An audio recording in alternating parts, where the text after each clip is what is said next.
नमस्कार, मी प्राध्यापक विजय चव्हाण सादर करत आहे स्वरचित मराठी कविता। कवितेचे बोल आहे घाबरलेल्या मनाची भीती। कविता आवडल्यास लाईक करा, शेअर करा, मात्र सबस्क्राईब करायला बिलकुल विसरू नका। चला तर मग कविता ऐकूयात। खूप मोठा व्हावेसे वाटते सर मला, पण भीती वाटते। खूप मोठा व्हावेसे वाटते सर मला, पण भीती वाटते। पुस्तकाचा अभ्यास करताना मार्गदर्शन करता तुम्ही, पुस्तकाचा अभ्यास करताना मार्गदर्शन करता तुम्ही, पण पुस्तकाचं पान चाळून यश मिळेल का भीती वाटते।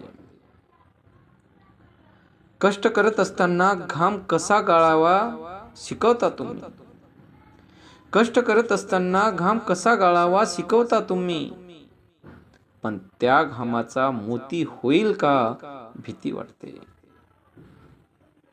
जीवनाचा प्रवास करताना अनेक मार्ग दाखवता तुम्ही, जीवनाचा प्रवास करताना अनेक मार्ग दाखवता तुम्ही, पण जर निवडला एक मार्ग तर चुकीचं पाऊल पडेल का भीती वाटते। आम्ही गेलेल्या वाटेवर चांगले वळण लावता तुम्ही, आम्ही गेलेल्या वाटेवर चांगले वळण लावता तुम्ही, पण वाट सर करत असताना पायाला समाधान मिळेल का भीती वाटते। ज्ञानाशिवाय पर्याय नाही, ज्ञानाशिवाय पर्याय नाही अभ्यास करा सांगता तुम्ही, ज्ञानाशिवाय पर्याय नाही अभ्यास करा सांगता तुम्ही, पण पुस्तक हातात घेताच ज्ञान डोक्यात साठवेल का भीती वाटते। समाजात वावरताना संस्काराचे धडे देता तुम्ही, समाजात वावरताना संस्काराचे धडे देता तुम्ही, पण प्रामाणिकपणे वागताना जीवाला त्रास होईल का भीती वाटते।